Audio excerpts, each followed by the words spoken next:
Hi,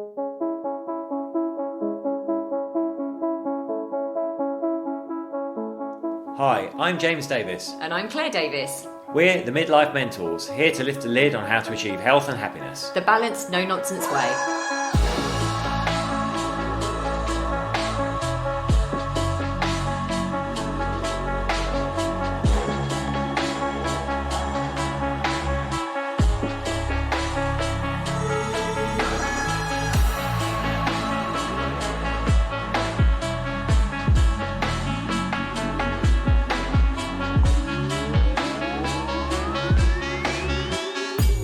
Hello and welcome to the Midlife Mentors. I'm James. And I'm Claire. How are you doing? Oh, it feels like a while since we spoke to you. For you, probably not, because you're listening to this every week. But the reason for that is we recorded a load just before we left Ibiza, which was 2 weeks ago. Yeah, we had a podcast fest, didn't we? We just recorded loads and loads at a similar time, and then we haven't done anything for a couple of weeks, so it feels like ages to us. Yes, also because we've been mad, crazy busy. Yes, we have. So at the moment we're sat in London, and we've brought the Ibiza weather back to the UK with us. You can thank us later. Yes, the UK listeners thank us later on for that. What have we been up to? Well, we packed up our place in Ibiza, and we decided to drive from... only for a couple of months, by the way. We're back in a couple of months. We're back there in August, so not long. But yeah, we decided to drive. We've got the overnight, because we've got a dog. It's very complicated. We've got the overnight ferry from Ibiza to Barcelona. I feel like Lola just heard you say that. She looked up and gave you an evil. And then we drove from Barcelona to London in a day. In a day. I know you gasp at that. We are mental. Obviously, we didn't drive over the channel. We went in the Euro tunnel. Well done. Well done, James. Thanks so for that. It is possible. You can leave Barcelona about 7 in the morning and make it into London at about midnight. I strongly don't advise it. No, we're still recovering about 2 weeks later. It was a bit like a Le Mans endurance race, wasn't it? It was, in a Suzuki Swiss Sport with no aircon, I hasten to add. It broke. That was lovely. It was. We lost half our body weight. This is a lovely drive. As you watch your temperature gauge, get up. So by 10 in the morning, it's already hit 30 degrees. And you're just like going, we're going north and it's getting later in the day. Why isn't the temperature dropping? Yeah, no, it was actually pretty hideous. And then, so we came back because we're actually helping our corporate client run a fitness festival up in the Lake District, Solomon's Europe. They did the most incredible thing for their staff, their clients, and anyone else really that wanted to join. They basically put on this fitness and wellness festival over a weekend, completely for free. And it was absolutely, like, they take workplace wellness to a whole nother level, and we were really honoured to be part of it. But it was all like talks and workouts, all different sorts of workouts, but yoga and Pilates. We kicked the festival off, didn't we? We did. We opened it with a high energy HIIT workout early on a Saturday morning. Yeah. But it's all been good. It's all been good fun. Then we've had some meetings in London and here, there and everywhere. But we're settled at the moment, which is like, we're going to do this one. It's the last, actually. So yes, we're in London. This is the last in the season. We planned 8 episodes for season 1. Look at me with my TV speak. Season 1. Season 1. What's coming in season 1? The cliffhanger. We're going to finish on a cliffhanger. But fear not, we will be back. We're not going to leave it too long before season 2. Yeah, and we're going to be interviewing people all around like midlife and stuff like that. Yeah. So that's going to be exciting. And just on that, if you've got anything you'd like us to talk about or any suggestions for topics, then as always, just drop us a note through the Midlife Mentors Facebook page. Yeah, or just ping us an email. Obviously, at the end, we give you all the details for that. But yeah, so what we wanted to do today was to talk to you about goals. Now, before you have a shiver, like I do when used to, when everyone said goal setting or anything like that to me, we completely understand why it might have that reaction. For me, I never used to, I didn't like my career. My chosen career was PR. I'm sure I've spoken about this before. It never really gelled with me. And whenever I was asked to do goal setting for myself or my team, I just used to be like, snore off, I don't really care enough. I really don't. Sorry if anyone is listening to this that I ever worked with.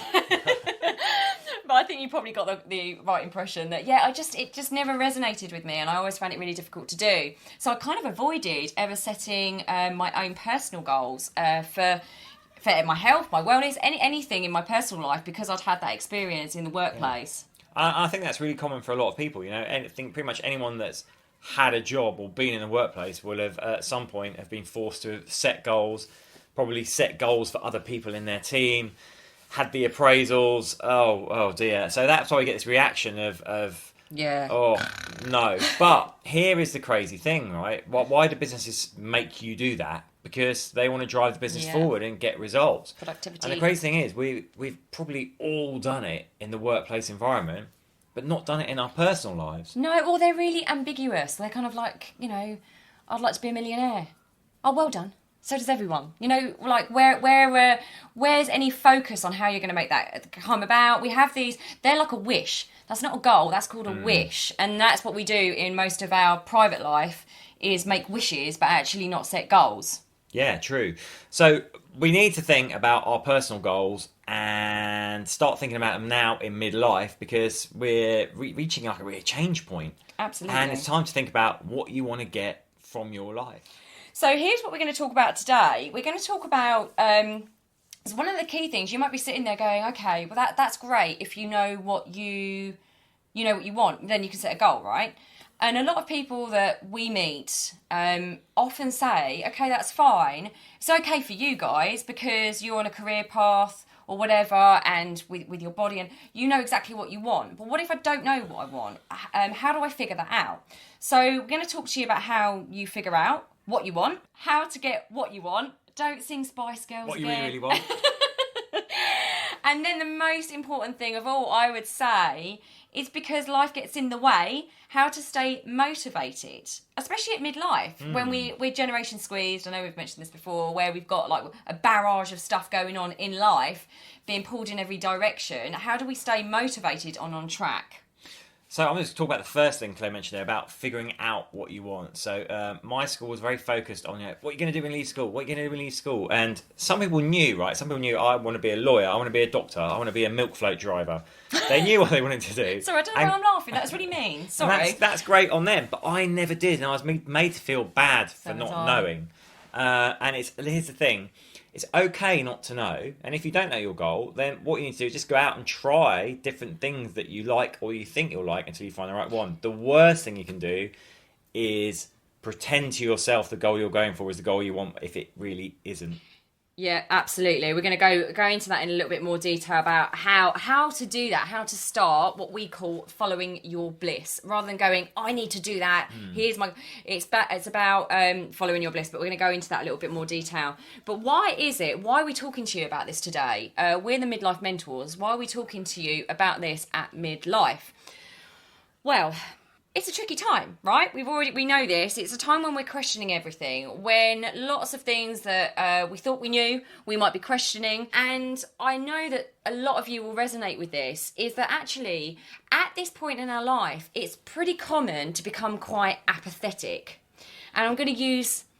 You've got a smile on your face already. No, I'm going to use a noise that I know you'll get rather than a word. It's this. Meh. Yes. Meh. It's that apathetic kind of sound you make when I surprise you in my thong. Yeah, it is. Yeah, it's a bit meh. I'm a bit apathetic about that. Oh, I'm only kidding. Oh. So we become quite apathetic and we're on autopilot in our lives. So things are just a bit dull, a bit boring. Nothing really excites us. Nothing really gets us going. And then in our everyday life, we're just on autopilot. We're getting up. We're feeling the same, doing the same, habits, behaviours, thought patterns. We're doing the same, whatever it is. And then we're coming home, we're watching Love Island and Gogglebox. Dear God, please tell me none of you watch it. But it's that numbing that we're in, particularly at midlife.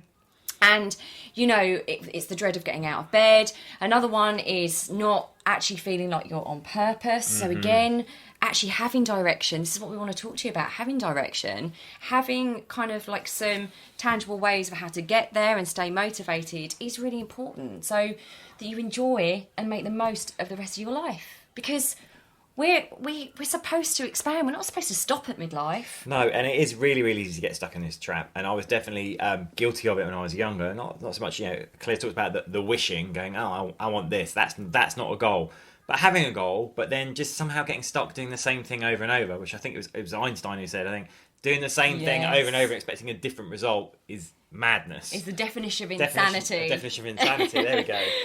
But a lot of us get stuck there. We're like, oh, I really want this goal, and I just keep doing this and this and this and this. And of course, it's not taking you to your goal. But again, this is a normal pattern of behaviour. We just need to recognise it and look at ways to break out of it and find a way forward. And also, I think that relates to the fact that a lot of our decisions are based on fear. So what we're doing is because of our lifetime of conditioning, again, this is particularly prevalent in midlife, we are midlife, so we have a lot of baggage. Some of it good, some of it's bad. But we have this kind of conditioning and these limiting beliefs and patterns of thought and behaviour that make us start making decisions out of fear. And we become very risk averse. And one of the things James and I were talking about recently is like we're not playing to win anymore. A lot of us are not playing to win anymore. We're playing not to lose. So by this point in our life, we're so attached to the things that we think define us, the things that we've worked so hard for, the things that upward trajectory kind of going for. And we had everything to play for. We had time on our side, we had energy, we were excited and adventurous. We were playing to win, but now we might be playing not to lose those things. I hope that makes sense. It does. I think people will definitely resonate with that. It's because we have fear playing in our lives, because we have stuff and we fear losing it. I think when you're like 18, 19 years old and you're standing on the precipice, it's like, oh, you don't have a home. Love that word. You use it a lot. You don't have a home. You don't have a career. Like the world is your oyster. You can go out. You can do anything. You can go, oh, I'm going to go backpacking around Asia for 5 years and find myself. Fantastic. When you're middle-aged, suddenly, oh, you've got a house, you've got a mortgage, you've got a career, you've got kids, you've got a dog. Oh my God, if I do this, I could lose that, and fear becomes a big player. So it's just recognising that and kind of calming that so you can start to play to win again. Yeah, absolutely. And set yourself targets that are going to excite you, that are going to make you expand, which is what you're designed to do. And live the rest of your life healthy and happy. So why are we talking about this? Right, I'm going to say, we're the Midlife Mentors. It's we mainly talk about health and fitness, mental and physical, of course we do. But so why are we talking about this? Well, we're talking about this because of the impact not setting goals and becoming apathetic and becoming on a loop in your life. What effect that actually does have on your mental and physical well-being. That apathy then starts to translate into you not really caring very much about your health and wellness. You're a bit like, I'm going to use that noise again, meh, about life. So you don't exercise, you don't make it a priority, you don't really care what you look like so much anymore potentially. You comfort eat. You feel a little bit low and depressed, and then obviously that leads around to that feedback loop of, we always say your mental and physical health are completely interchangeable. They're completely linked. They're aligned. Yeah. Completely aligned. We also feel stressed. That makes us kind of like hold on to that fat and our body change as well. We make crazy decisions. I'm just going to throw in the towel. I feel like this just for some excitement. Yeah. I think, again, setting a goal that you move towards helps you feel excited without having to do anything dramatic or drastic in order for you to feel alive. Yeah. I think the key thing is, as human beings, we are designed to expand and grow. And the danger is by the time we hit midlife, that process can sometimes stop for some of us. And we just become apathetic and let life flow us along and just go with the flow. The thing is, when we stop expanding and stop growing, you really are beginning in the end. It really, really is. And that's what the midlife crisis is about, right? People going, oh my God, I need some excitement in my life. I need to feel alive. So I'm going to do something major and dramatic in order to feel alive again. So we don't want that. We don't want you to be feeling like that or doing things like that. What we want to do is get you excited about stuff that is positive and so good for your health and happiness. Hey, let's talk about his goals. Let's touch on this here because people might think, oh, my goals, what are you talking about? Is it about becoming a millionaire? Is it about writing and not? Hey, it can be anything. It could be writing that book. It could be learning flower arranging. It's just about finding something that's going to make you happier and driving towards that? Well, we have one friend that is also a client who works with animals. So she's a very, very, very, very successful lady, and she one morning week now works with animals because that's one of her passions and one of her things, and it's actually a goal to do more of what she loves. That can be a goal. So let's talk about how on earth do we figure out what we want if we don't know. And now listen, guys and girls, I did not know what I wanted to do. It is why I've had a very colourful career, right? I'll bang on about this a minute. I didn't like PR, and I'm so, so glad and proud of myself that I didn't quit finding my thing, because I found it in the end after 15 years. But I tried so many different things, and I didn't quit trying to find my bliss. Following my bliss. I'm going to throw a quote in here that I really love. So, failure isn't falling down. Failure is not standing up again. Yeah, absolutely. It's Don't sit down. okay to try things and for them not to work out. Particularly if you're not even sure what you want to do. Try stuff. If it works, obviously that's amazing. But a lot of time, it won't. And life is often made up of our failures, because we learn arguably more from those than from our successes. Absolutely. I think James has hit on a really, really interesting point there. Like, again, when we get to midlife, we're like, oh, we can't try that. That might not work. It's really embarrassing. I should be grown up and have it all figured out by now. Well, a lot of you don't. And it's okay not to. But not trying to do little things where you're discovering what you love and what you want to do, that's the biggest failure. That's the biggest risk that you have, is not following your bliss. So this is the way we work with some people. You know, when James coaches, that they know they're not happy, but they want to do something else. You know, make a list of what you love to do. Make a list of what you love to do. Go there, visualize it, go into that place. Think about the skill set you have. Ask people. I get clients to send out, little notes to their friends and family that know them really well, and say, what do you think my skill set are? What do you think I'm really, really good at? And then they get that feedback and they're like, oh, okay. Now I can Sometimes explore. that feedback comes in, it's actually really obvious once it's been fed back to you by someone else. Yeah, right? it's a beautiful thing. And then also have a think about what your most happy times have ever been. Where did you feel most alive? Like, when did you feel most powerful, alive? Like you were really, really doing something that set you alight and made you just feel very, very you. So make a list of those.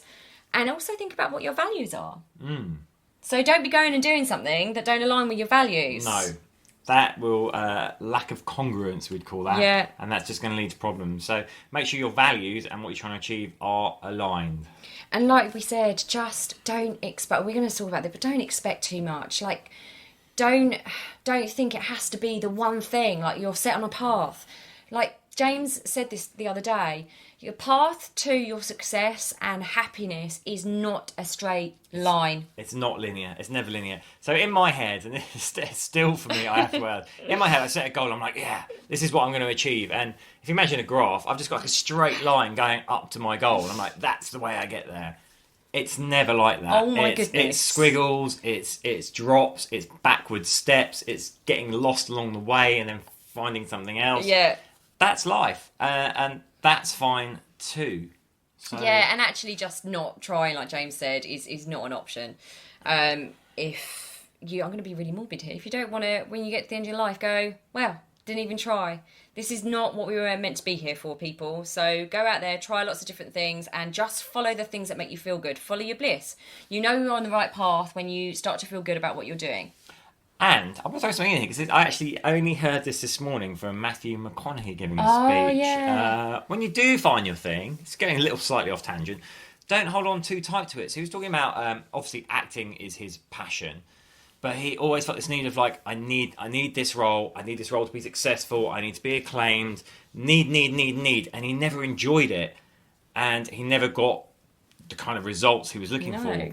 When he moved to a place of like, I'm just going to enjoy the acting, I'm just going to enjoy showing up and acting and not worry about the rest, he said suddenly it all started to work for him, because he'd actually let go of holding on to it so tight. Yeah. So I think that's a really important thing Yeah, as well. absolutely. Enjoy whatever you choose your goal. Don't get fixated on the end result. No. Keep it in mind, but enjoy the process. Yeah, which leads us nicely, actually, onto kind of how to set a goal. So just you're going to get an acronym out, aren't you, Claire? Yeah. Get your acronyms out. No, so that's kind of like how to start figuring out what you want.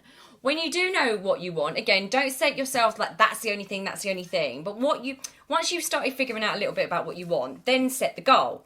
So try and think big goal, okay? Just set your sights high is what I would say, because if you set them too low, you're never going to expand into the best possible version of yourself. So try, even if you get halfway, you're going to go further than if you set like a piddly goal that's never going to kind of make you as happy as you want to be. So do a big goal and make it smart, obviously. The SMART acronym, I'm not going to go into it because James will take the mickey out of me. People might not know, Claire. No, specific, measurable, achievable, realistic, and time bound. Yes, one of the things I also used to do was coaching executives from Microsoft, and I used to have to use that all the time. And so know what the big goal is, but please, once you've got that big goal, just set it there aside, know what you're going for, but to avoid overwhelm, what is the biggest thing I've ever learned with myself and clients is to break it down into 2-week goals. Biggest thing I can say to you, in NLP, basically, our brains cannot fathom huge, long way off goals, especially if we've never achieved them before. It just makes your brain go into meltdown. You can't fathom what it must be like to get there. So a lot of the time we feel overwhelmed and we feel disappointed when when you think you're not getting closer to that big goal. Because quite frankly, everything is in tiny steps. So of course it's going to feel like you're not getting there to that big goal most of the day. Most of the daily grind, it's not going to feel that way. So do 2-week goals. So basically, have a 2-week goals, 3 things that will take you towards your big goal every single 2 weeks. Yeah, does that make sense? Yeah. And focus on the why you want to do this. How's it going to make you feel? This is the emotional connection to the goal. This is the thing that will drive you every single day to do what it takes. Yeah, so example of this, we had a client, it was lovely. So he'd been a boxer and he lost his fitness along the way. And he said, I just want one more fight in me. And then we dug into his why. And actually what it turned out, his son had been a very talented footballer and being scouted for the Premiership, but picked up like a bad, I think it was Achilles or something, injury.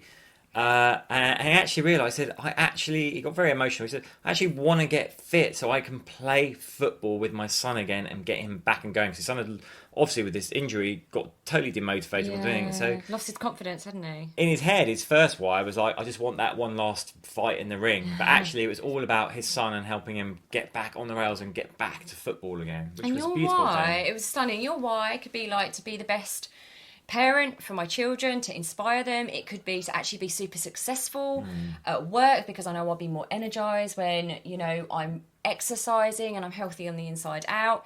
There's a lot of drivers that we can explore in the why that will get you doing what it takes, and that's really important when you set a goal, is to find out the why. And also know what derails you. So going forearmed into a situation, knowing that it's a thing that normally derails you off your goal, is so empowering. Knowing what you're going to do when that situation arises. Exactly. If Gary always makes you go for a pint on a Friday, and it always turns into 5 pints, that's something you can predict and start thinking of strategy around it. Yeah. So there's like a few things around a goal. Like once you've worked out, figuring out what you want, again, not set in stone, then set the goal towards it. So do the big one. Go smart, but do the big one. Then actually break down the mountain into smaller steps. So a 2-week goal, 3 things in those 2 weeks you can do. Focus on the why, the emotional connection to it, and also know what derails you. And have a strategy to deal with those. Yes. And don't just carry on drinking with Gary and just go, well, I know he derails me, but I'm just going to carry on drinking the pints. That wouldn't work, would it? So now we're going to work on how to stay motivated. And I'd argue this is probably the most important, because this is what we see clients struggling with the most, because visualizing your goal, setting your goal is easy, making your steps to it. what happens when you're away into the journey and you're just exhausted, which is what happens. How do you stay motivated? How do you keep going? And it is vitally important. So we're going to share a few little tips and tricks with you now. Yeah, like one of the ones that works with me and with clients is visualize the big and the little steps. So visualization, it has been scientifically proven to be the most incredible tool. Your brain basically can't, it functions in exactly the same way. They've done scans of the brain when you're actually doing something and when you're just running it in the imagination, it operates in exactly the same way. So using visualization is an incredibly powerful tool to get you to where you want to be. So the best things is to think about how you feel in that. So really go into the big goal. So just let's imagine that's in like a 2-year time frame or something. Visualize that, yes, but also visualize those 2-week goals, having achieved those, what it feels like how, what would you be saying differently? How would you be feeling differently? Like where are you? What's the environment? How do you look at yourself in the mirror? How are you behaving around other people? I'll say this is where writing little notes to yourself and putting them in a mirror, or pictures of things you want to achieve, or a vision board can really help as well. It sounds quite cheesy. I never used to believe in it, but actually seeing that thing every day, the stimulus that goes in, it does keep you on target and on course. It's really powerful. Like we're such advocates of this. If you want to find out more about visualization, please email us and let us know, because it's one of the most powerful tools that we use to move towards our goals, and we have lots of them. Celebrate the tiny victories. Really important. A lot of us can get so caught up in chasing that big goal that we hit the milestones that 2 months previously might have seemed like a big thing, but we're just like, oh great, and on to the next thing. That noise again. Meh. So we don't take time to celebrate, lean into the joy of what we have achieved. The next point there, focus on what you have done and what you haven't. These two are kind of interlinked. So it's very easy sometimes, and I've been guilty of this, certainly. Oh, I do this. I have to check myself on this all the time. You get to a point, you're like, oh, I'm not where I thought I'd be. I haven't quite made that goal. I've failed. If you turn that around and look back and go, actually, I have achieved this, suddenly you're actually putting a positive spin on it. And remember, we said it is actually okay to fail. And here's reality. You're gonna. If you're hitting every milestone of your goal, then probably you haven't planned it, it's right? Or your goal's too easy. It's too easy. You are going to fail. But when you do fail, it's not about getting despondent about it. It's like checking in, going, well, okay, what have I achieved? And every step forward is a step forward. And about expectations as well. Like a lot of our unhappiness is due to thinking. Is focusing on what you thought it should be like rather than what it is like. That's where unhappiness really comes from, is having a picture in your head of what it should have been like rather than what it is like. So like James was saying, like lean into the joy, lean into the gratitude of where you are right now, but with a positive expectation of what's coming, but not allowing that expectation to ruin your happiness now. Because I know we've said this before and we're going to say it again. If you're waiting to be happy when, you will never find it.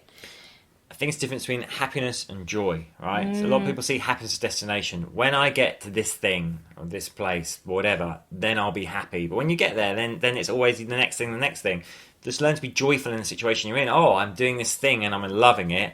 That's the difference. Yeah, and that's what it is about, like knowing your values, just enjoying what you're doing with an eye on the prize, but enjoying what you're doing every day and being grateful for that and what you do have. So kind of feel like we're at the end of what we wanted to say, really. The end of the episode, the end of the season. I know, and I think the reason, what we would say is there's a caveat. I did a post on this just yesterday. There's a caveat around you going after the things that you most want, the things that are going to fulfill you the most, the things that are going to expand you and make you feel alive. People are going to want to stop you. Especially, by the way, at midlife, which is, again, why we're relating it to midlife. You have all those years behind you of people knowing what you're like, what you do for a job. They like that image of you. You might not, okay? And you are going to have people laying on the guilt, laying on the, why don't you come out, why don't you do this, why don't you drink so much anymore, why don't you blah, blah, blah. It's because they don't want to look at the fact that they are not following their bliss, that they're not following their passion. So be prepared to be derailed. We talked about derailment. Be prepared for people that you love and respect and are part of your life to derail them. They're not doing it because they don't want to see you happy and successful, but they're doing it because they don't want to feel uncomfortable in their own life, and that's making them feel uncomfortable seeing you chase your dream. It's a really common one. As you grow and you chase your dreams and you expand, you're going to make people around you feel uncomfortable if they're not in the same place. But that's fine, and you have to be selfish on that and just go and do it anyway. Yeah, and start surrounding yourself with more people that are on that wavelength. And, you know, it might mean setting some boundaries and leaving some people behind. But remember, at the end of the day, you know, the only thing that does matter is when you are at the end of your life and you think, hang on a minute, I live this on my terms. It's not going to matter what everyone else said or everyone else's expectations of yourself. All that's going to matter is whether you feel like you've lived a life that was on your terms, that was full of love and self-respect and going after the things that made you happy. And I think that's a beautiful ending. Yes, You've quite wrapped that up really beautifully there, Claire. Thank you very much. Thank you. Well, I hope we've just loved doing these, haven't we, James? We will be back very, very short. We're only going to take the shortest break for a bit of a rest.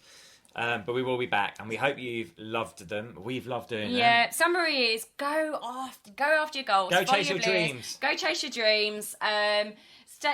Reach out to us. You know, we are here for you. We do this because we absolutely love it, and because of all the stories we've told you over the episodes of, you know, having our own struggles and not loving necessarily what we did. Now we do, and we want to share this with as many people as possible. You know, little strategies, little things to make big, big differences. So, you know, reach out to us, find out how, you know, we can meet and work together and all that kind of stuff. We'd love to meet you and work with you. So we'll be back soon.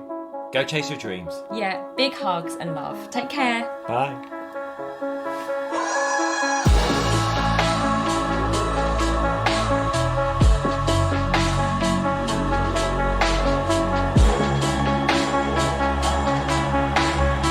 You've been listening to the Midlife Mentors with Claire and James Davis.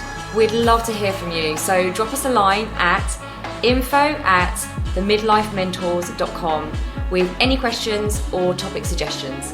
And make sure you join us on our Facebook page and YouTube channel. You can find us under The Midlife Mentors.